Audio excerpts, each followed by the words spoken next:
Lesson 25, Priesthood, the Power of Godliness. To start off with, I'm going to tell a little story. When I was young, I don't know, 10, maybe 11 years old, my parents asked me what I wanted for my birthday, and I told them I wanted to go to work with my dad. So on my birthday, I got to go to work with my dad. At the time, he was a salesman, a traveling salesman. He sold automotive repair equipment, brake lathes, tire changers, wheel alignment machines, wheel balancers, things like that. And he would travel around to different automotive shops and whatever and sell and set up and demonstrate. So I was riding around with him, and it just so happened that on the day that my birthday, the day I was with him, he had to go to a correctional facility. This one right here is a picture of it. And he was setting up some equipment in their shop. So we get there, and the guards say, "You can't bring him in, he's a minor." My dad says, "Well, it's bring your kid to work day, and he's with me. Can he just sit here in the guard shack with you?" And the guards said, "No." So a little bit of back and forth exchange there. And eventually the guard said, "Okay, you can bring him in. Just keep him right by your side. Keep a very close eye on him." So my dad agreed, and we go in, and we drove in. My dad had a van with a trailer that had the equipment in it, and they were pulling out the equipment from the trailer using some of the inmates there.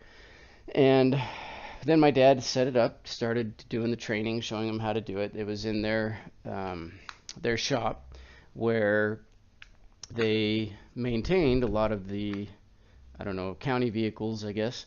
And in the shop was a couple school buses. And one of the inmates struck up a conversation with me and asked me how I was doing and what I was doing there, and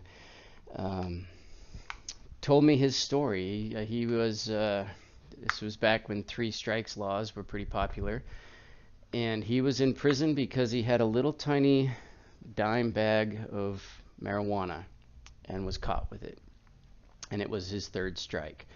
So he was going to be in prison for a long time, and he had 2 kids. One was about my age, one a little bit younger, and he told me how much he missed them.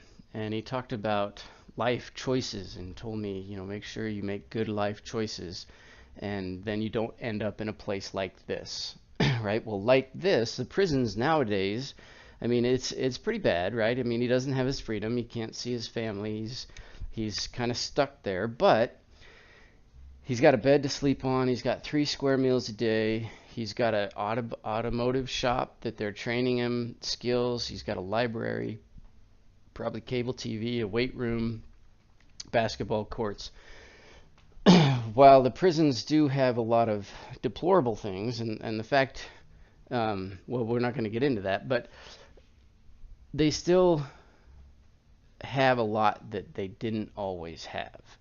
So if you look back in time at places of detention, jails actually were among the first public buildings that were erected in the New World. Boston, actually, when there was only 40 homes in it, felt the need, the residents there felt the need for a house of detention. The picture here is actually an old Boston courthouse, which is on the same lot as where the first jail was, when Boston was a town, a village of just, a few dozen homes. However, these prisons, these jails, were not houses of punishment. It's not like it is today where, you'll be sentenced to time. Jails were simply a holding area. If you'd been caught committing a crime, then you were held in jail until a punishment was decided, and then the punishment was delivered on the spot. And if there was no punishment, you were just let go. So the punishment was not going to jail. The jail was simply a place where you stayed while you were waiting to go before the judge. And so if you don't have, when you think about our legal system, a lot of crimes that you commit, they take one of 2 things away from you. They take away your money with fines, or they take away your time with jail time, right? So if you take away jail time, then how do you punish crimes, right? Well, the English legal system became known as the Bloody Code because the easiest punishment to come up with was death, right? So in 1688 there were 50 crimes in England that would get you the death penalty. By 1815, just a couple years before the first vision, there were 225 crimes that would get you capital punishment. That's a 450% growth in only 127 years. Now, a lot of the reformers in the New World, they questioned whether this even deterred crime, right? Maybe it made it worse, because if you steal something and you get put to death, or you murder somebody and you get put to death, then if you're a thief and somebody sees you stealing something, you might as well murder them, because the punishment will be the same and you won't leave any witnesses behind.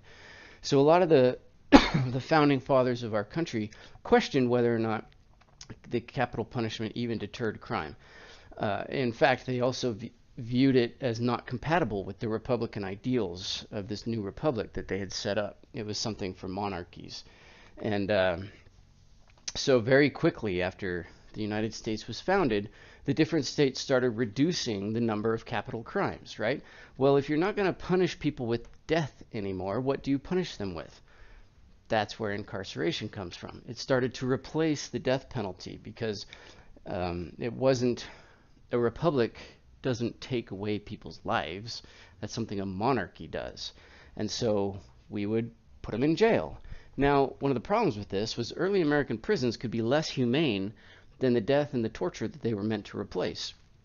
And corruption was rampant. Now, the taxpayers, they didn't want to pay for a nice jail for these criminals, and they didn't necessarily want to pay the jailer either. So prisoners were usually expected to bribe their keepers just for minimally adequate treatment. You want food? You got to bribe the jailer. Those without money often were just allowed to die of neglect inside the jail. So it was a very, very bad situation, in a lot of ways worse than the death penalty that they were trying to replace. Now, one of the things in the early days here, the early 1800s, the prison population really started to swell because these cities, Philadelphia, New York, Boston, they were swelling. There wasn't a lot of wealth. Crime was picking up, and we weren't killing thieves anymore. So we were throwing them in jail. So the prison population really started to swell, and a lot of the reformers wanted to know, what do we do about this, right? How do we make this better? In Alex de Tocqueville, we've talked about him in some of these before. He went through Philadelphia in the 1830s, and he said they were infatuated with the prison system because it was a huge issue. The problem here is, even though in the big cities on the East Coast, the reformers, there was a recognition there that the prisons needed to be reformed. On the far reaches of the western frontier, where the jails could be even worse, they had even fewer resources and little to no oversight. This idea of reforming them had not come to pass yet. Now, in the Mormon-Missouri War in 1838, through the 2 months of October and November, General Samuel D. Lucas, a leader in the Missouri militia, rounded up and incarcerated Joseph Smith, Hiram Smith, Sidney Rigdon, Parley P. Pratt, Lyman White, Caleb Baldwin, Amasa Lyman, and 64 total. Many others, 64 people in total, were incarcerated. And that's mostly what put an end to that Mormon War, as it was called, with all these people being thrown together. Now, I want to tell a story about Caleb Baldwin there. They had 64 people, and they're all being arraigned, right? They're all being brought before the judge. And you could just imagine that, right? The judge, this frontier judge in his courtroom, and the militia is bringing these 64 people up. to be arraigned and tried, and the judge is probably just thinking, geez, that many, really? And so he points to Caleb Baldwin and he says, I will give you your freedom. You can go for free now. Just get out of here if you will. 1, renounce your religion. And 2, forsake Joseph Smith. What do you think Caleb said? He said, no, so I'm not doing that. And so then the judge said, okay, anybody here, anybody in this crowd, 64 people, anybody here, if you will renounce the Mormon religion and forsake Joseph Smith, you can all go. Anybody that will do that, you can go. We don't need to waste our time on you. And they all followed Caleb's example. They all said no. And so, because of that, the judge ultimately found sufficient probable cause to lock away a number of those 64. Not all of them, but some of them. And the jails, the small jails in the area, were not big enough. So some of them were taken to this jail, Liberty Jail in Clay County. And on December 1st, 1838, Joseph Smith was brought to this jail with a couple other people. And there was a big crowd outside, and he walked through, and he lifted his hat, and he said, "Good afternoon, gentlemen." And then he went down into the jail area and out of the gaze of all that big crowd. Now, Caleb Baldwin was with him and went down into that jail with him. Caleb Baldwin was singled out by the judge and did not have to go to this jail. Now remember, this is at a time where being incarcerated was tantamount to torture. A lot of people died. It was supposed to replace capital punishment, but at many times it was worse, because capital punishment was generally pretty quick, and being incarcerated, being in jail, could take a long time, very torturous.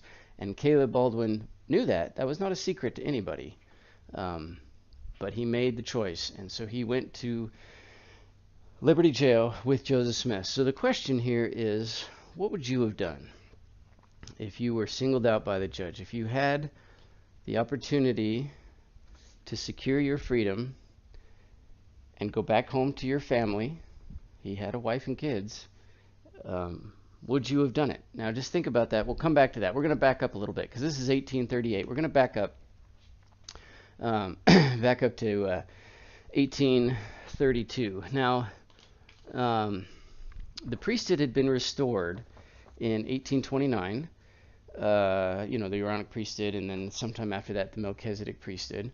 And there had been conferences. They were starting to give people callings to elder. The priesthood was kind of a buzzword being talked about. It was not a word specific to the Latter-day Saints, but the Latter-day Saints were beginning to understand it a little bit differently. It was being ordained with power from on high, not necessarily just, being a theologian or a minister, but there was still a lot of confusion around it. These two gentlemen, Levi Hancock and Lyman White, were on a mission together, and Levi Hancock recalled in his autobiography in January 1832, he says that he and Lyman White conversed with a woman in Jefferson City, Missouri, who said she liked the doctrine, for we had the priesthood, and that looked like sense to her. And now, after this conversation, as they were walking away, they conversed amongst themselves. Levi Hancock and Lyman White were talking about it, and came to the conclusion that neither of them understood what the priesthood was. Both Hancock and White were present at a June 1831 conference where elders were first ordained to the high priesthood, and even Lyman White performed some of those ordinations. Yet Levi Hancock records in his autobiography that he did not understand it, and White could give him no light. Neither of them really knew what the priesthood was. Similar to this, William McClellan remembered that when he was presented to an October 1831 conference for ordination to the high priesthood, he was willing to do anything that was the will of God, but he did not understand the duties of the office. The priesthood at this time, we don't have to think about it much. we've got, we've got 150, 200 years of history here as this organization came together. But think about this. The priesthood was restored in 1829. The church was organized in 1830, but the restoration was happening in real time through these years. Changes were being made, new doctrines were being revealed. The priesthood was coming to the forefront, but nobody really knew what it was or how it fit in or what this was. And so for us, it's all just kind of laid out. We got little handbooks that spell it out to us. But for them, especially if you're on a mission, things can change while you're on a mission. You don't have Facebook and Twitter and iPhone and internet and email I mean, they could be out preaching, and when they get back, new revelations, things had changed. So the purpose of the priesthood was not very clear to a lot of people. And that's where Doctrine and Covenants section 84 was really helpful. It was received September 22nd, 23rd, 1832. It was actually 3 separate but interrelated revelations. Verses 1 through 41, maybe 42 or one revelation. Verses 41, maybe 42 to 102 are another revelation. And then verses 103 to 120 are a third revelation. And the 3 have been put together in what we currently have as Doctrine and Covenants, section 84. Now, there's a lot of stuff going on here. I think a lot of Mormons are familiar with 84, section 84. If you're not, I'm sure as we talk about it, some of the things will sound familiar to you. It's really a landmark revelation with a breathtaking scope. Joseph's history, when he was talking about it, he designated it as a revelation on priesthood, and it is certainly that, and we'll talk about that a little bit. But it's also not just on the priesthood. It's on temple ordinances, it's on covenants, it's on the gathering of Israel missionary work, it's got the law of consecration in there, it's talking about the Savior returning towards the end. There's a lot going on, and you would think that section 84 would have provided the saints enough incentive and kind of provoked them to begin building a temple right then on the dedicated site in Independence, Missouri, which was Zion, but they didn't. And there's lots of reasons why, and we're not going to get into that today, but they didn't. This is also the revelation where the Lord condemned them for treating lightly what he had given them, including the Book of Mormon. Ezra Taft Benson in the late 80s said that condemnation is still in place. So this is where that was first announced. But there are things in section 84 that did get some traction right away. A council of high priests assigned Orson Hyde and Hiram Smith to write a rebuke of the church leaders in Missouri. We talked about that a couple weeks ago with the olive branch revelation. And so that they did. Bishop Whitney and Joseph Smith left Kirtland, they say, to fulfill the revelation, making important contacts in New York City, visiting Albany, and prophesying in Boston. So there's a lot of good stuff here. One of the things I wanted to point out is towards the beginning, in section 84, verses 23 through 24, it talks about Moses, and it says, "Now this Moses plainly taught to the children of Israel in the wilderness, and sought diligently to sanctify his people, that they might behold the face of God. But they hardened their hearts, and could not endure his presence. Therefore the Lord in his wrath, for his anger was kindled against them, swore that they should not enter into his rest while in the wilderness, which is the fullness of his glory."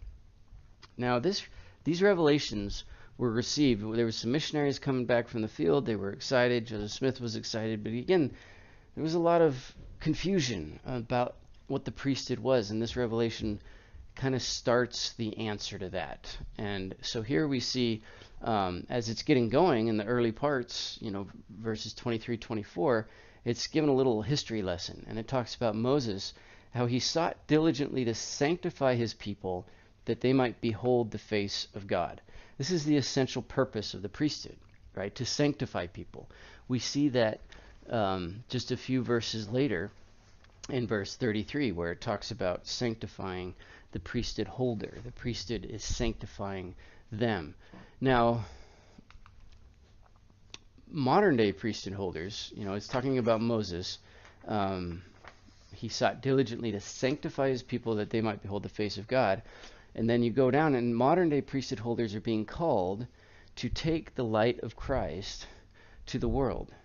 So that's in verses 44 to 49. So let's go there real quick.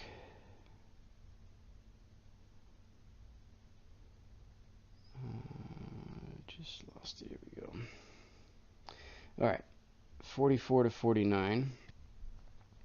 It says, "For you shall live by every word that proceedeth forth from the mouth of God. For the word of the Lord is truth, and whatsoever is truth is light, and whatsoever is light is spirit, even the Spirit of Jesus Christ. And the Spirit giveth light to every man that cometh into the world, and the Spirit enlighteneth every man through the world, that hearkeneth to the voice of the Spirit. And every one that hearkeneth to the voice of the Spirit cometh unto God, even the Father. And the Father teacheth him of the covenant which he has renewed, and confirmed upon you, which is confirmed upon you for your sakes, and not for your sakes only, but for the sake of the whole world." So priesthood holders are to bring the light of Christ to the world. And what will that do? What will that do? That will help to sanctify the world, right? This is Joseph Smith's primary purpose. He talked about this. He didn't want to write a book that people read. He didn't want to preach a sermon that people listened to over and over again. I mean, he did, but what he ultimately wanted was for everybody to have what he had. He wanted people to see the face of God. And that's what we're learning here is the purpose of the priesthood. It's to sanctify people. It's to bring the light of Christ to the world. It's to ultimately get everybody to where they can behold the face of God. Now, if you move down in section 84 a little bit, we get to what's called the oath and covenant of the priesthood. But the oath and covenant didn't just come from section 84. It is also mentioned, not directly, but in Hebrews chapter 7 and chapter 8. In those two chapters, the writer of Hebrews is contrasting the Levitical priesthood and the Melchizedek priesthood, and states that Christ is a high priest after the order of Melchizedek, and he cites Psalms 110. And then he states that the Levitical priesthood came without an oath, whereas Christ's high priesthood came with an oath and covenant. And that's in Hebrews 7, 21, 22. So in other words, the Levitical priesthood does not carry the promise of salvation in the kingdom, but the Melchizedek priesthood does. Right? So Christ, he was being a sinless high priest, became an eternal sacrifice, eliminating the need for the temporal sacrifices performed by the priests of the Levitical priesthood. And then the writer of Hebrews goes on to talk about a better covenant.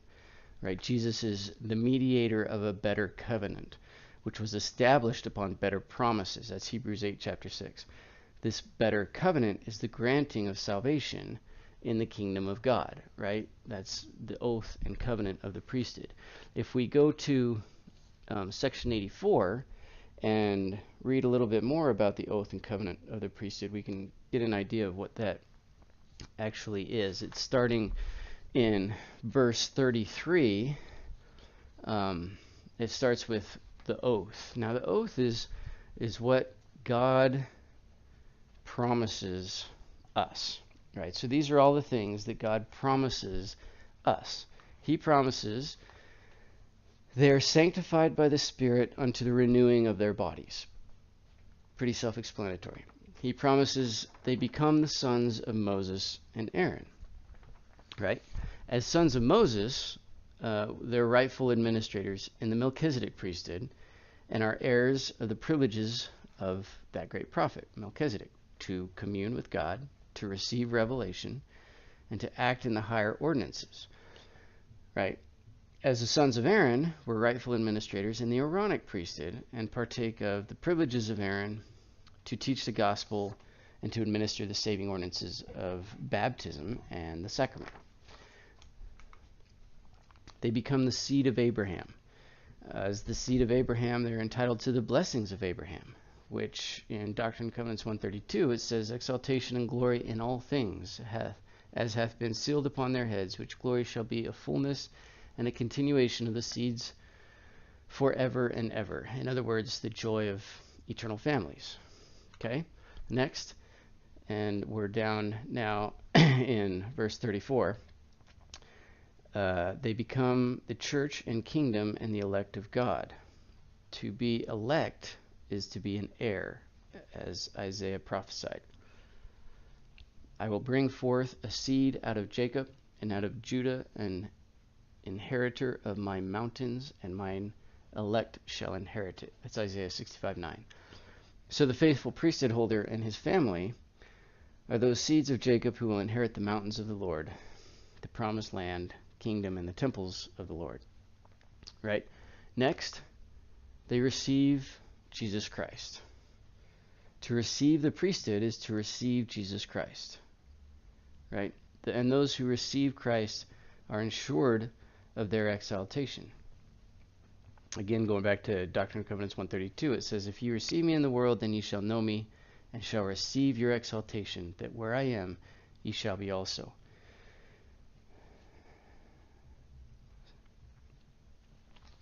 So that's a big one. They receive Jesus Christ.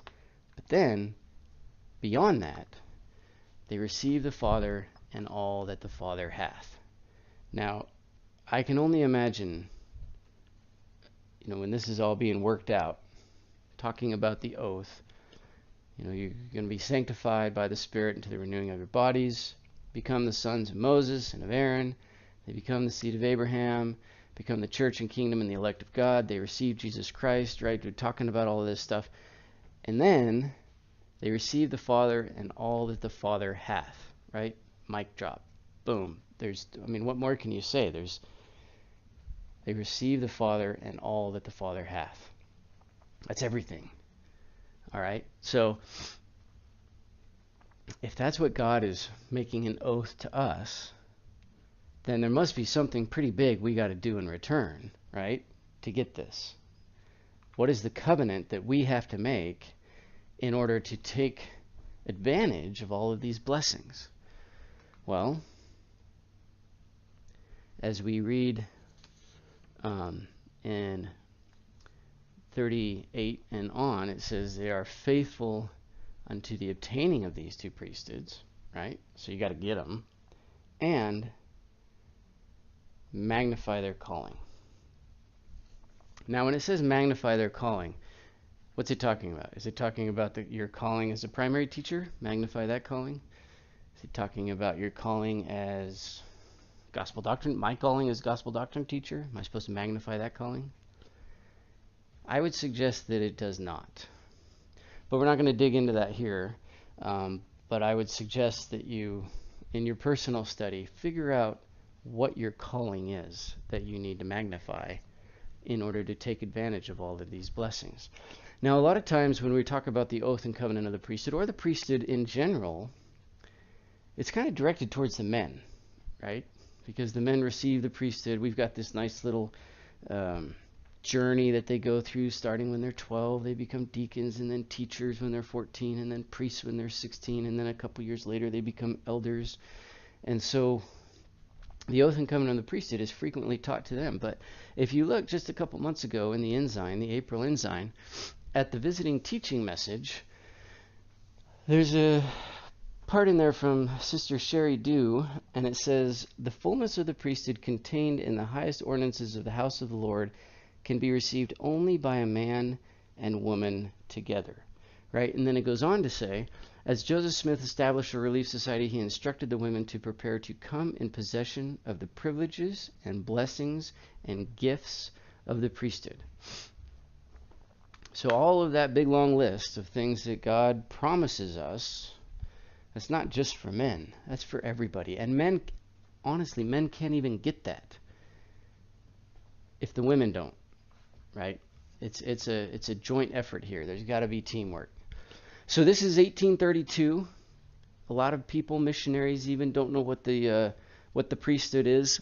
So Section 84 comes along, 3 revelations that we now have a Section 84 come along to kind of help people get a grasp on it and understand the purpose of the priesthood, what it is, what it's for, what's going on, right? Well, let's skip ahead a couple of years to 1835, and we have Elder John A. Widstow talking about, well, no, we have Doctrine and Covenants 107, but I have a quote here from John A. Widstow that came from 1935. I'm 100 years off there. From the conference report, he says, "On that day, the Church of Jesus Christ of Latter-day Saints received a revelation which was one of the most remarkable documents in the possession of man. It stands absolutely unique. There is none like it. It sets forth in plainness and simplicity the organization of the quorums of the priesthood, the mutual relations of the quorums to one another. The judicial system of the church is foreshadowed and outlined. There is a wonderful picture of the early priesthood. I doubt whether any such documents of the same small extent, the same few number of words, lies at the foundation of any other great human institution. It is so comprehensive in its brevity, so magnificent in its simplicity, that we have found no occasions, up to the present, to wish that it might have been more complete." Right? This is Elder Widstow, a very brilliant man, talking about Doctrine and Covenants 107. Well, with that in mind, what is it? What's Doctrine and Covenants 107 that Elder Widstow had such glowing praise for it? Well, first let's talk about where it came from. So, 1835, right? The Quorum of the 12 Apostles had recently been called and set apart, right? And so picture this, okay? You're taking part in the restoration, you're there, and Joseph Smith comes to you, he says, "Hey, as part of the restoration, it's now time to have a quorum of 12 apostles back on the earth, and you are going to be one of those apostles." Just like Peter, James, John of old, the apostles back then were going to have apostles now, and you're one of those. And so you get set apart, right? And you're now an apostle. Well, what does a day in the life of an apostle look like? You know, can you yell at your kids? Like, what do you do every day? And that was kind of what was happening here. The 12 apostles have been called, but they didn't really know what to do. They really wanted to live up to their calling, but what did that even mean? They didn't know. And Joseph Smith was meeting with them on occasion and gave them instructions and pointers and things to do. And then in one of those meetings, when they all met together on March 12th, 1835, he called them on a mission. He said the 12 needed to leave for a mission through the eastern states, go to the Atlantic coast, and hold conferences with the several branches of the church en route, and that they needed to leave at the beginning of May, right? So the 12 apostles are getting ready to go on this mission, and they're talking amongst themselves, and they decide they need a little bit more direction. So they formally request, they write a letter to Joseph Smith, and they all sign it, and they formally request that he inquire of the Lord on their behalf, so that they might have a special revelation to take with them on their journey. And they wanted to be able to draw comfort from this revelation when they were away from Kirtland, their families. A little piece of their letter here, it says, "The time when we are about to separate is near, and when we shall meet again, God only knows.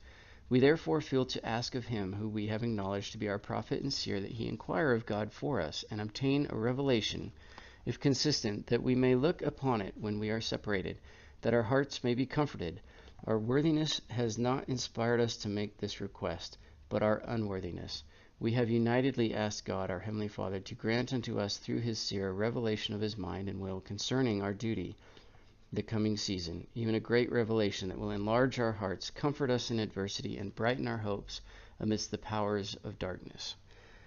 So when Joseph Smith received this letter, he did inquire of the Lord, and most of what we have now in in section 107 comes from the answer to that. Our current section 107 is actually a compilation of at least 5 different revelations received from 1831 to 1835, but the majority of it is the revelation that Joseph received in response to his inquiry because of the letter written by the 12 apostles. And so it was a landmark revelation when it came too. In the 1835 edition of the Doctrine and Covenants, published just a few months later, it was chapter 3, and it was entitled On Priesthood. And as John A. Widstow says, it's one of the most important statements in Latter-day Scripture on the divisions, the offices, the quorums, and councils of the priesthood, right? And it established an orderly arrangement of lay priesthood responsibility at several levels. And it's the foundation of the priesthood administration of the church. Just like John A. Widstow said at the end of his quote, he said, "We have found no occasion up to the present to wish that it might have been more complete." 107 gives us everything we need to know about these topics. Now, one of the things that I like about the current organization, and it mostly comes from section 107, is that the priesthood organization is both democratic, but yet it also has a hierarchy, right? It says in verse 21 that of necessity there are presidents, but then just a few verses later it says every decision must be the unanimous voice of the same. So of course we need, a president, but yet he's not a king, he's not a monarch. There needs to be a unanimous voice when they make these decisions.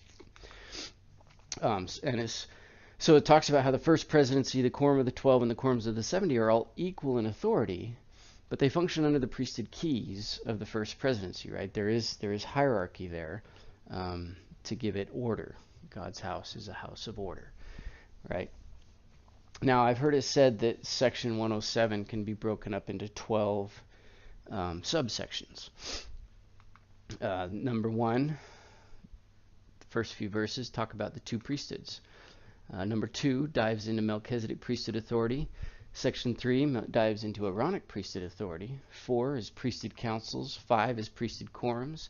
6 is the church judiciary. 7 is the duties of the quorum of the 12 and the presidents of the priesthood quorums. 8 is a brief history of the patriarchal order. 9 is the ancient priesthood conference at Adam-on-Diamond. 10 is the president of the high priesthood of the church. 11 is the office of bishop. 12 is the council of the 70. So there's a lot going on here. Just like in section 84, there's a lot going on there. And we're in a gospel doctrine class. We got 45 minutes. We're almost up with that already. There's no way we can dive into this stuff. So highly recommend on your own time, you dive in, you dig into 84, you dig into 107, you figure that out. 84, remember, was given in 1832, right? It was the purpose of the priesthood. It was kind of answering a lot of questions that people had because the priesthood was this new thing that a lot of people didn't understand.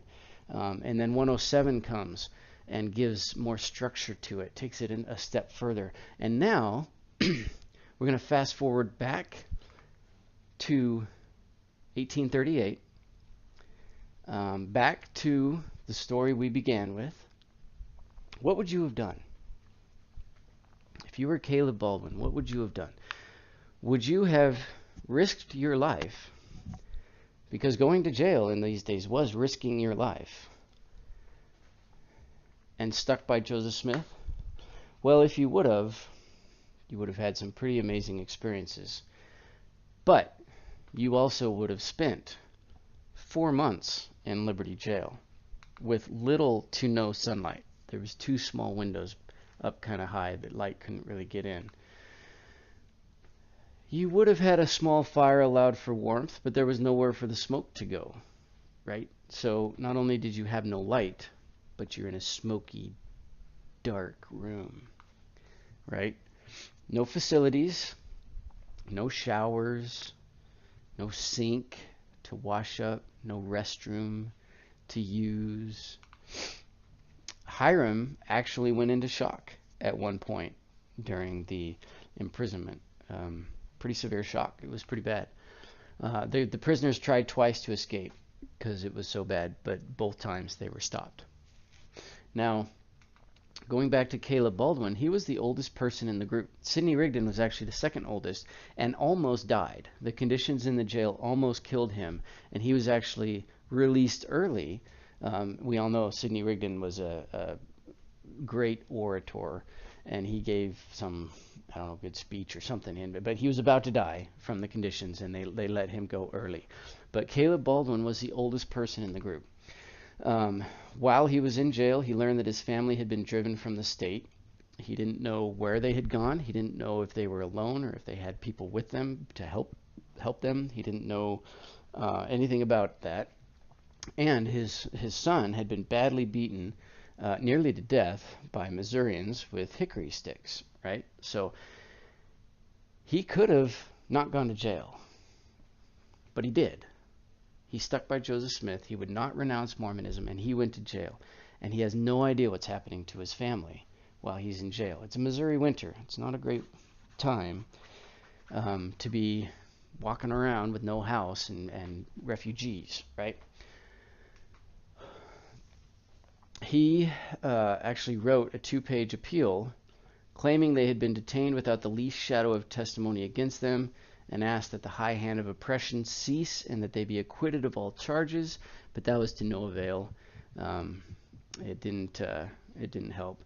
You know, and I think probably most of us have heard the story about Joseph Smith standing up and telling the guards to be quiet, cease this talk or you or I die this instant. What we don't really hear about is that Caleb Baldwin did a similar thing. So on March 27th, right, so they've already been in the jail for over 3 months.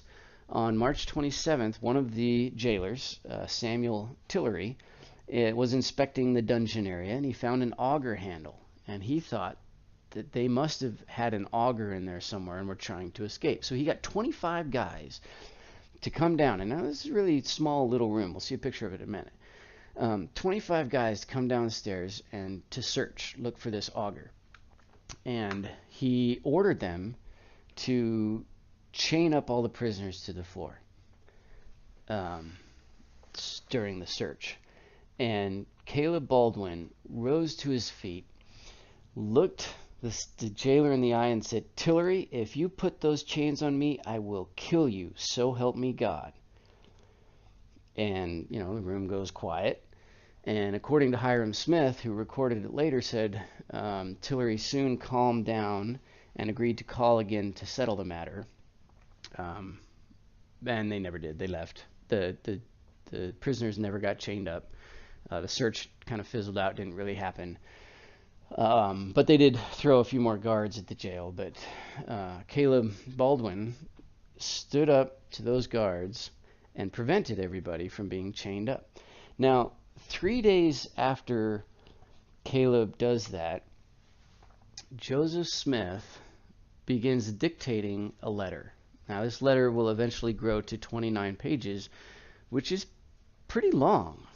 I mean, even by Joseph Smith standards, that's a pretty long letter. He starts off by kind of giving an account of the callous and merciless acts of some of their neighbors. And then he says what becomes the first words of what we now have as section 121, right, in the Doctrine and Covenants. He says, "O God, where art thou? And where is the pavilion that covered thy hiding place?" Right? And then he goes on for 7 pages talking, you know, of misery and of angst. And then a revelation comes, which we also have in the Doctrine and Covenants. It starts off, "My son, peace be unto thy soul." Right? That changes everything. I mean, they're still in jail. They're still, you know, in bad health and terrible conditions. But God has just given a revelation that says, "Peace be unto thy soul." kind of transforms the mood in the jail a little bit and the tone of the letter. Joseph began instructing the saints to whom he was writing. He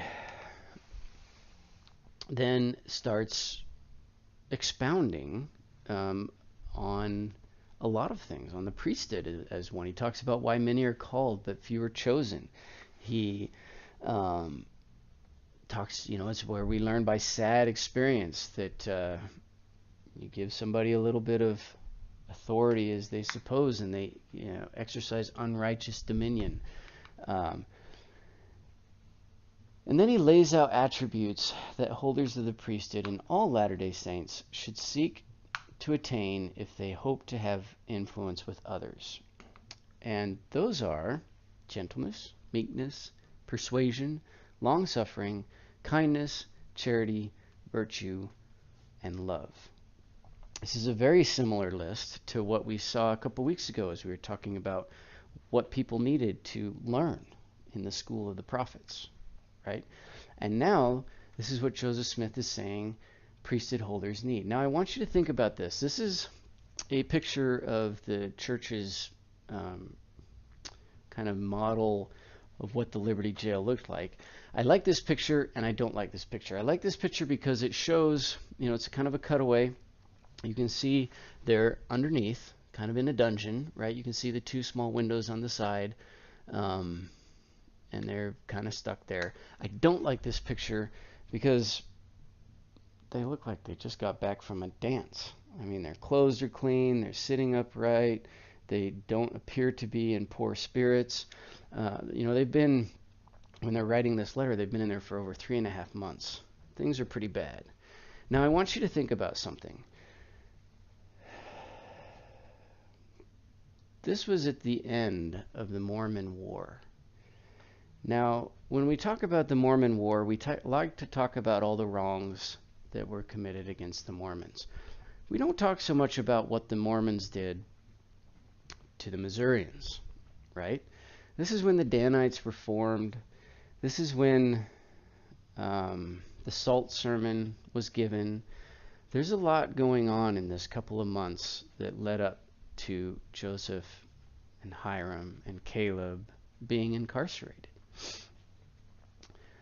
There were times where the Mormons went into towns in Missouri and told everybody get out, and then looted the stores and burned the town to the ground. Hans Mill happened just a few months before this. So Joseph Smith is in here writing this letter and receiving these revelations, and it's impossible to say how involved he was in some of the atrocities that the saints committed towards the Missourians. Eyewitness accounts put him there at the Salt Sermon and raising a flag for freedom. It's impossible to say. But this revelation does not talk about going to war with your enemies, which is what the Mormons had just done. This revelation says if you want influence with others, you have to be gentle, you have to be meek, you have to have persuasion, long-suffering, kindness, charity, virtue, and love. It says specifically, let thy bowels be full of charity. Because if we are filled with charity and our thoughts are garnished with virtue, wonderful things will happen. It tells us, it says, then shall thy confidence wax strong in the presence of God. The doctrine of the priesthood shall distill upon thy soul as the dews from heaven. The Holy Ghost shall be thy constant companion, thy scepter, an unchanging scepter of righteousness and truth. Thy dominion shall be an everlasting dominion. Right? Joseph Smith is in jail. He's in a frontier American jail. Those were known many times to be worse than death. He was in there because of the Mormon War, because a lot of bad things had happened. There was actually, there was a DMZ. There was just like we got North Korea and South Korea today with the DMZ zone. There was Mormons and Missourians with the DMZ zone. This was a full-on war. The Mormons were at war with the Missourians. They had had enough, and they had gone to war. They were burning down towns. And in this revelation, it's all about having charity, having love. You know, they were probably pretty confident. They won a few of these battles, right? But then the tables turned. And if you're full of charity, then shall thy confidence wax strong in the presence of God. The doctrine of the priesthood shall distill upon thy soul as the dews from heaven. The Holy Ghost shall be thy constant companion, thy scepter an unchanging scepter of righteousness and truth. Thy dominion shall be an everlasting dominion. Joseph Smith was at a pretty low place. He'd been in Liberty Jail for almost 4 months. His people had been scattered, some of them killed in a war with the Missourians. He was brought down to this place and then given this revelation about charity and about love and kindness and peace. And when you have that, then the doctrine of the priesthood shall distill upon thy soul as the dews from heaven. You remember all the way back, section 84, we talked about earlier. The purpose of the priesthood is to sanctify people so that you can see the face of God. That's what Joseph Smith's mission was, to restore the gospel, restore the priesthood, to sanctify people so they could see the face of God. Violence has no place in that. Do you remember our course objectives for 2017? Draw closer to God through the study of the revelations.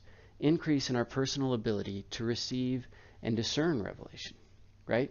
The quote by Marlon K. Jensen, one of the high hopes we as a presidency have for this coming year in Sunday school is that members of the church will draw closer to God through the study of the revelations and the Doctrine and Covenants and early church history, and in the process, increase in their ability to receive and discern revelation in their own lives. At the hardest times, when you're in a frontier American jail, when your people have been scattered, some of them murdered, when they have murdered others, at the hardest times, that is when it is most rewarding, when it's most needed to have charity. Because then the priesthood, the doctrine of the priesthood will come upon us, it will sanctify us, and it will bring us to the point where we can behold the face of God. The title of this lesson is Priesthood, the Power of Godliness. In the depths of a colonial American frontier prison, having charity towards your captors, peace in your heart, and love towards all men is what the priesthood is all about. It is not about position, authority, bureaucracy. It's not about so many things that we associate it with today. It's about becoming like God. And when we are like God, we can have the power of God, which is the priesthood. Thank you.